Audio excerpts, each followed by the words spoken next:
அந்த அடக்கிலாம் மண்ணள்ளி போட்டோம்ல, போட்ட என்னென்ன செய்யக்கூடாதுன்னு ஒரு பட்டியல் தனியா இருக்கிறது. செய்யற விஷயங்களே நம்ம முடிச்சுட்டு செய்யக்கூடாது என்னென்னலாம் பழக்கத்தில் இருக்குதோ அது பூரா தெரியுமா நம்ம வரிசையா ஒண்ணுன்னா பார்ப்போம். என்னென்னலாம் இல்லாத விஷயங்கள், செய்ய வேண்டிய விஷயங்கள். அதுல சிலது தவறாக புரிந்து கொண்டு சில காரியத்தை செய்யறாங்க. அடக்கி முடிச்சவொன்னு என்ன செய்வாங்கன்னு கேட்டா, அங்கனக்குள்ள இருக்கிற ஏதாச்சும் ஒரு செடி கொடியை பறிச்சுட்டு அந்த இடத்துல அந்த கபர் மேல என்ன செய்வாங்க, அதை ஊண்டி வைப்பாங்க.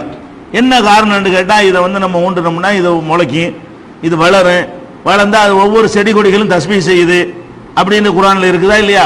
அதனால செடி கொடிகள்லாம் தஸ்பீஹ் செய்யறதுனால, இது தஸ்பீஹ் பண்றதுனால அவருக்கு வேதனை லேசாகும். எதுக்கு இதை வைக்கிறாங்கன்னு கேட்டா, அடக்கி முடிச்ச உடனே அந்த பகுதியில் என்ன செடி கிடைக்குமோ அந்த செடியை கொண்டு அதில் ஊண்டி என்ன செய்வாங்க, தண்ணிலாம் ஊற்றி, அது தொடர்ந்துலாம் பராமரிக்கலாம் கிடையாது, சும்மா சடங்கு தானே எல்லாம். மரத்தை ஊத்துனா டெய்லி போய் பார்த்து தண்ணி ஊற்றி அதுக்காக செய்யறாங்களா? அப்படியும் செய்ய மாட்டாங்க. 4 நாள் கழிச்சு போய் பாருங்க, வாடி போய் கிடக்கு. சும்மா அப்படி சொல்லிக்கிறது, தத்துவம் சொல்லிக்கிறது. அப்ப அந்த செடிக்கு என்ன செய்வாங்க, அதை ஊண்டி தண்ணியை ஊத்திட்டு வந்துருவாங்க. ஏன்னு கேட்டா காரணம் என்ன சொல்லுவாங்கன்னு கேட்டா, அது செடிகள் தஸ்பீஹ் செய்யுதுன்னு சொல்லுவாங்க. ஆனா இதுக்கு ஒரு ஹதீஸையும் ஆதாரம் காட்டுவாங்க. என்ன ஹதீஸ்? நபிகள் நாயகம் ஸல்லல்லாஹு அலைஹி வஸல்லம் அவர்கள் ஒரு பிரயாணத்துல ஒரு பக்கம் போய் கொண்டிருக்கிறார்கள். அப்ப 2 கபர் பக்க பக்கத்துல இருக்கிறது. அந்த 2 கபர்ல உள்ளவர்களும் வேதனை செய்யப்படுகிறார்கள் என்பது அல்லாஹ்வுடைய தூதரா இருக்கிற காரணத்தினால அல்லாஹ் அறிவிச்சு கொடுத்திருக்கிறான். அவங்க சொல்றாங்க, இந்த 2 கபர்ல இருக்கிறவர்களும் வேதனை செய்யப்படுகிறார்கள். ஏன் வேதனை செய்யப்படுகிறார்கள் கேட்டா, பெரிய பாரதூரமான குற்றம் செய்ததற்காக வேதனை செய்யப்படல. ஒரு ஆள் கோல் சொல்லிட்டு இருந்தார், இன்னொரு ஆள் சிறுநீர் கழிக்கும் போது மறைவிடத்தில் கழிக்க மாட்டாரு, 4 பேர் பார்க்குற மாதிரி கழிப்பாரு, அந்த மாதிரி நம்ம நாட்டு மக்கள் கழிக்கிறாங்களா அது மாதிரி இப்படி கழிக்கக்கூடியவராக இருந்தார், அதனாலதான் வேதனை செய்யப்படுறாங்கன்னு சொல்லி ரசூல் ஸல்லல்லாஹு அலைஹி வஸல்லம் சொல்லிட்டு, அந்த வேதனை செய்யப்படுறத பார்த்துட்டு ஒரு ரசூல் சும்மா போக முடியுமா? நமக்கெல்லாம் வேதனை செய்யப்படுறது தெரியாது, அல்லாஹ்வுடைய ரசூல்களை காட்டி கொடுத்துட்டான். அப்ப காட்டி கொடுத்து நம்ம முன்னாடி வேதனை செய்யப்படுறத பார்த்துட்டு நம்ம பாட்டுக்கு போனோம்னா நம்ம உம்மத்துக்கு ஒன்றும் செய்யாத ஆயிரோமே அப்படிங்கிறதுக்காக என்ன பண்றாங்க, ரசூல் ஸல்லல்லாஹு அலைஹி வஸல்லம் ஒரு பேரிச்ச மட்டையை எடுத்துக்கொண்டு வர சொன்னார்கள். பேரிச்ச மட்டை ஒன்று எடுத்துட்டு வாங்க, அந்த கபர்கிட்ட நிக்கிறாங்க, அந்த 2 கபர்களையும் வேதனை செய்யப்படுது அப்படின்னு சொல்லிவிட்டு அந்த 2 கபருக்கு பக்கத்தில் நின்று கொண்டு ஒரு பேரிச்ச மட்டை எடுத்து கொண்டு வாருங்கள் அப்படின்னு சொன்னாங்க. அதை 2ஆக அவர்கள் உடைத்தார்கள். உடைத்து விட்டு இந்த கபூர்ல ஒண்ணு ஒரு பேரிச்ச மட்டை எடுத்து 2ஆ உடைச்சு, இந்த கபூர்ல ஒண்ணு அந்த கபூர்ல ஒண்ணு என்ன செஞ்சாங்க, நட்டி வச்சாங்க.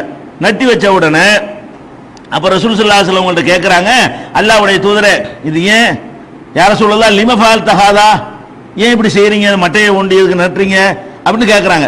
அப்ப நபி ஸல்லல்லாஹு அலைஹி வஸல்லம் சொல்றாங்க, லஅல்லஹு யுகஃபஃபு அன்ஹுமா மாலம் யைபஸா, இந்த 2 காயிற வரைக்கும் அல்லாஹ் அவர்களுக்கு வேதனை லேசாக்க கூடும், இந்த 2 காயிற வரைக்கும் லேசாக்க கூடும் அப்படின்னு சொல்லி நபி ஸல்லல்லாஹு அலைஹி வஸல்லம் சொல்றாங்க.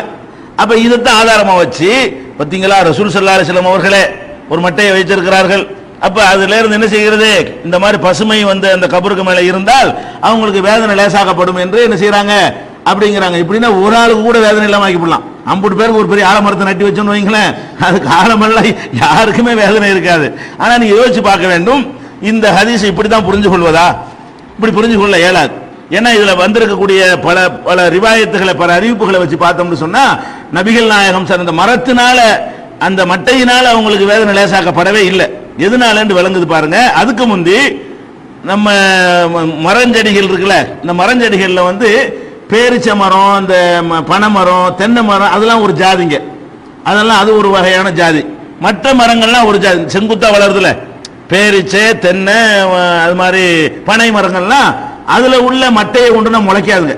வேற எந்த மரத்தினுடைய குச்சியை எடுத்து கொட்டினாலும் முளைக்கும். பேரிச்ச மரத்து மட்டையை எடுத்து கொண்டுனா முளைக்குமா? முளைக்கவே செய்யாது. முளைக்கிற தன்மை எதுவும் கிடையாது, இந்த 3க்கும் கிடையாது. இந்த 3க்குன்னா அது வித்துல இருந்தா முளைக்குமே தவிர, முருங்கை மரம் இருக்கு, ஒரு குச்சியை உடைச்சு வச்சு அது தனியா தளர்த்துக்கிட்டு வரும். வேப்ப மரத்தினுடைய குச்சியை எடுத்து வச்சானு செய்யும், கொஞ்சம் முத்தின குச்சியா இருக்கணும், அதுக்காக பிஞ்சியா உள்ளது அதெல்லாம் முளைக்காது. கொஞ்சம் முத்திய குச்சியா இருந்துச்சுன்னு சொன்னா அதை நட்டு வச்சு என்ன செய்யலாம், எந்த ஒரு மரத்தையும் அந்த குச்சியை ஊண்டி வச்சு தண்ணி ஊத்தி அதுக்கு 1 அங்குலம் போட்டோம்னு சொன்னா அது தனியா வேர் விட்டு அது தனியா என்ன செய்யும், விதையிலிருந்து முளைக்கிற மாதிரி அதுவே முளைக்கக்கூடிய ஒரு காட்சியை நீங்க பார்க்கலாம். ஆனால் பனைமரத்தினுடைய மட்டையோ, தென்னை மரத்தினுடைய மட்டையோ, பேரிச்ச மரத்தினுடைய மட்டையோ ஊண்டி வச்சா முளைக்காது. அப்ப ரசூல் ஸல்லல்லாஹு அலைஹி வஸல்லம் முளைக்கிற செடியை தேடிட்டு வான்னு சொல்லல, அதாவது முளைச்சு காலமெல்லாம் இது இருக்குன்னு அது ஈரம் இருக்கிற வரைக்கும் அப்படி செய்யாம எது முளைக்காதோ அதை கூட என்ன செய்யறாங்களாம், ஒரு அறிவிப்புல வருது, சக்கஹா நிசுபைனி, இப்படி உடைக்கல, இப்படி பொழந்தாங்களா ரெண்டா, அது மட்டையே முளைக்காது. அந்த மட்டையை கூட ரசூல் ஸல்லல்லாஹு அலைஹி வஸல்லம் மட்டையை எடுத்து இப்படி ரெண்டா இப்படி வெட்டல, இப்படி பொளக்குறாங்க. மீனை பொளக்குற மாதிரி என்ன செய்யறாங்க, அப்படி ரெண்டா அது மாதிரி பொளக்குறாங்க. அப்ப பொளந்தா என்னவாகுன்னு சீக்கிரம் காஞ்சி போயிடும். மட்டையை பொளக்காம ஊண்டி வச்சாலாவது கொஞ்ச நேரத்துக்கு அந்த மேல கோட்டிங் இருக்கிறதுனால காயாம இருக்குங்க. அறுத்து விட்டு என்ன வைங்களேன், கோட்டிங் போயிடுது, சீக்கிரம் காஞ்சி போயிடுறது. அப்ப நம்மளே விறகுக்காக காய போடுறதுன்னு செய்வோம், முழு கட்டையை வெட்டி தானே போடுவோம். வெட்டி போட்டா சீக்கிரம் காஞ்சிடும். முழு கட்டையை போட்டீங்கன்னா லேட்டாகவும் காயறதுக்கு. ஏன்னு கேட்டா அது மேல கவர் பண்ணி இருக்கிறதுனால. அப்ப ரசூல் ஸல்லல்லாஹு அலைஹி வஸல்லம் என்ன பண்றாங்க, எடுக்க சொல்ற மரமே முளைக்காத எடுக்க சொல்றாங்க. வேற ஏதாவது குச்சி எடுத்துட்டு வா, பழுத்துல இருக்கிற குச்சி எவ்வளவு குச்சிகள் அங்க இருக்குதானே செய்யும், அதுல ஒன்ன உடைச்சிட்டு வான்னு சொல்லாம பேரிச்சை மட்டை எடுத்துட்டு வான்னு சொல்றாங்க. அதுல இருந்து என்ன விளங்குது, முளைச்சி தழுத்துக்கிட்டு இருக்கணுங்கிறதுக்காகவோ அது இருக்கிற காலமெல்லாம் அவர்களுக்கு வேதனை லேசாயப்படணும் அதுல தேர்ந்தெடுப்பாங்க. ரசூல் ஸல்லல்லாஹு அலைஹி வஸல்லம், இந்த மரம் அதுல இருக்கிறதுனால, செடி அதுல இருக்கிறதுனால அவருக்கு வேதனை குறையும் என்றால் எதை தேர்ந்தெடுப்பாங்க, அதுக்கு தகுந்த மாதிரி முளைக்கக்கூடியதையும் பட்டு போகாததையும் காஞ்சி போகாததையும் தேர்ந்தெடுப்பாங்க. காஞ்சி போறதை முளைக்காத தேர்ந்தெடுக்கிறாங்க. ஒண்ணு. ரெண்டாவது, ரெண்டா பொழந்து சீக்கிரம் காயறதுக்கு, ரெண்டா பொழந்து இதுல பாதி அதுல பாதி, இந்த பாதியை தான் வைக்கிறாங்களே தவிர இந்த பாதி கிடையாது. அப்படி கொண்டே வச்சாங்கன்னு சொல்லி புகாரில 211, 1273, 5592 ஹதீஸ்ல இருக்கிறது. அப்ப இது ஒரு விஷயம். அதை விட முக்கியமானது, நபிகள் நாயகம் ஸல்லல்லாஹு அலைஹி வஸல்லம் சொன்ன வாசகம் இருக்கு பாத்தீங்களா, இது காயும் வரை வேதனை லேசாக்கப்படும் சொல்லல, அல்லன்னு போறாங்கல்ல, அல்லஹு யுஹஃபஃபு அன்ஹுமா, வேதனை லேசாக்கப்பட்டாலும் படலாம், இந்த பட்டாலும் படலாம்ங்கிறது தான் அல்லன்னு போடுவாங்க அரபில. அப்ப ரசூல் ஸல்லல்லாஹு அலைஹி வஸல்லம் செய்றாங்கன்னு கேட்டா, இது காயிற வரைக்கும் வேதனை லேசாக்கப்பட்டாலும் படலாம் அப்படிங்கிற ஒரு சந்தேகத்திற்கிடமான வார்த்தையை தான் அல்லாஹ்வுடைய ரசூலை யூஸ் பண்றாங்க, ரசூல் வச்சியே. அது மட்டும் இல்லாம இதே அறிவிப்பு இதே சம்பவம் வேற ஒரு செய்தியில சஹீஹ் முஸ்லிம்ல இடம்பெறும் பொழுது 5328வது ஹதீஸ், அது ஜாபிர் ரலியல்லாஹு அன்ஹு அறிவிக்கக்கூடிய ஹதீஸ், பெரிய நீண்ட ஹதீஸுமாங்க. ஜாபிருடைய நீண்ட ஹதீஸ்னு அதுக்கு பேரு, பெரிய ஹதீஸ், பல பக்கங்களுக்கு வரும். அதுல ஒரு துண்டு இந்த சம்பவம் வருது. அவர் என்ன சொல்றாருன்னு கேட்டா, நபிகள் நாயகம் ஸல்லல்லாஹு அலைஹி வஸல்லம் அவர்கள் அந்த பேரிச்சை மட்டையை நட்டி விட்டு சொன்னார்கள், ஃபஅஹ்பப்து பி ஷஃபாஅத்தி, நான் இறைவன்ட்ட துஆ செய்த காரணத்தினால் நான் விரும்புறேன் அல்லாஹ் லேசாக்கினால் ஆக்குவான். அல்லாஹ்ட்ட என்ன இது என்னன்னா மரத்தினால கிடையாது அந்த வேதனை லேசுங்கிறது. இதை பார்த்துட்டு எல்லாம் அந்த வேதனையை ஏற்பாடு பண்ணிட்ட, அதை என்னால ஒன்று தடுக்க இயலாது, நீ யார் யாருக்கு என்ன கொடுத்துருவ, இருந்தாலும் நான் ரசூல்ங்கிற முறையில் பார்த்துட்டேன், அதுக்கு என்னால ஏண்டதை செய்யணும், அதுக்கான பர்மனண்டா இவருக்கு வேதனை லேசாக்குன்னு நான் கேட்க முடியாது, நான் பார்த்ததுக்காக வேண்டி சும்மா ஒரு மட்டையை வைக்கிறேன், இது ஒரு நாள் 2 நாள் அரை மணி நேரம் 4 மணி நேரத்தில் காஞ்சி போயிடும், அது வரைக்கும் கொஞ்சம் லேசாக்குவான்ல அப்படின்னு நான் சிபாரிசு பண்ணி இருக்கிறேன். துவாவுனால தான் நல்லா விளங்கிக்கணும், இந்த மட்டையினால இல்ல, அந்த துவாவு கூட பர்மனண்டா கபர் வேதனை லேசாக்குன்னு கேட்க இயலாது. ஏன், அல்லாஹ் அதை அப்படி ஏற்படுத்தி இருக்கிறான், அதுக்கு ரெக்கமெண்டே கிடையாது. மறுமையிலேயாவது ரெக்கமெண்ட் இருக்குது, கபருக்குள்ள நடக்கிற வேதனைகளுக்கு மற்றதுக்கு என்ன இல்ல, எந்த விதமான பரிந்துரையும் கிடையாது. அப்படின்னு இருக்கிற காரணத்தினால நபி ஸல்லல்லாஹு அலைஹி வஸல்லம் என்ன பண்றாங்க, நான் பார்த்துட்டதுனால இது காயிற வரைக்கும் இறைவா நீ கொஞ்சம் ஒரு லேசாக்கு என்று நான் துஆ செஞ்சு இருக்கிறேன், அதனால் அல்லாஹ் லேசாக்குவான்ட்டாங்க, குச்சியினால இல்ல.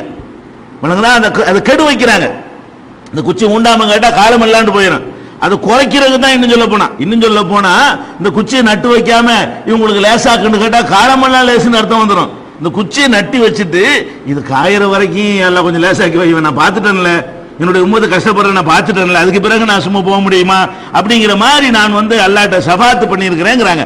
இந்த அப்ப ரசூல் என்ற முறையில வேதனை செய்யப்படுது கண்ணுக்கு தெரிஞ்ச காரணத்தினாலையும், அவங்களுடைய துவாவுக்கு ஒரு தனியான ஒரு தகுதி இருக்குதுங்கிற காரணத்தினாலையும் அவங்க அதை நட்டி வைத்து இது வரைக்கும் லேசாக்கப்படணும் அல்லாஹ்ட்ட ஒரு ரெக்கமெண்ட் பண்ணாங்க என்ற காரணத்தினால் நம்ம என்ன பண்றோம், அற்பத்திலும் அற்பமா இருக்கக்கூடிய நம்ம போய்கிட்டு ஒரு குச்சியை ஊண்டி வச்சுக்கிட்டு இது முளைச்சி தழுக்கிற வரைக்கும் வேதனை செய்யப்படாதுன்னா இது இந்த இது தப்பு, இந்த அடிப்படையே தப்பா இருக்கிறது. அதனால குச்சி ஊண்ட வேண்டிய அவசியம்லாம் கிடையாது. இதை தவிர வேற கபர்கள்லாம் ரசூலுல்லாஹ் ஊண்டி வச்சாங்களா, அதையும் நீங்க பார்க்கணும். எத்தனை பேர் அவங்களுடைய 3 மகள்களை கொண்டு அடக்கம் பண்ணியிருக்கிறாங்களே, அந்த மகளுக்கு உடனே குச்சி எடுத்துட்டு வான்னு சொன்னார்கள், உடனே மரத்தை எடுத்துட்டு வான்னு சொன்னார்கள். ஒரு வாழை மரம் முளைக்காதா, எது அங்க கிடைக்கிற ஒரு மரம் என்னதான் எடுத்துட்டு சொன்னார்கள், அதை நட்டு வைத்தார்கள் வந்திருக்கணுமா இல்லையா? மகளுக்கு செஞ்சாங்கன்னு வரல, வேற வேற சகாபாக்களுக்கு செஞ்சாங்கன்னு வரல. அப்ப யாருக்கும் இந்த மாதிரி செஞ்ச இந்த ஒண்ணு தவிர, இந்த 2 பேருக்கு ஒரு நேரத்தில் செய்யறாங்களே, இதை தவிர அவங்க வாழ்நாளில் எத்தனை கபரிஸ்தானுக்கு போயிருக்கிறாங்க, அங்க நின்று குழியை பெருசா விட்டு அகலமா விட்டுலாம் சொன்னாங்களே, அதெல்லாம் சொன்ன ரசூல் ஸல்லல்லாஹு அலைஹி வஸல்லம் குச்சியை நட்டு வைன்னு சொல்லல. அது இதுக்கு மட்டும்தான் சொல்லி இருக்கிறாங்க. அதுவும் என்னுடைய ஷஃபாஅத்தினாலன்னு சொல்லிட்ட காரணத்தினால இந்த கபூர்ல குச்சியை நட்டின்னு நம்ம ரசூலுக்கு போட்டி ஏறக்கூடாது. நம்மளும் ரசூல் ஒண்ணு, ரசூலுக்கு ஈக்குவலா நம்ம வந்துடக்கூடாது. இதெல்லாம் ரசூலுங்கிற அந்தஸ்துக்கு உள்ளது, அந்தஸ்துல போட்டி போடக்கூடாது. பொதுவான விஷயங்கள்ல ரசூலை பின்பற்றணும். ரசூல் என்பதற்காக கொடுக்கப்பட்ட தகுதியில போய் என்ன செய்யக்கூடாது, நம்ம அவங்க செஞ்சா நாங்க ஏன் செய்யக்கூடாதுன்னு கேட்கக்கூடாது. அல்லாஹ்வுடைய தூதர் என்பதற்கான சிறப்பு தகுதி. அதனால மரமட்டையை நடுறது என்பது கூடாது.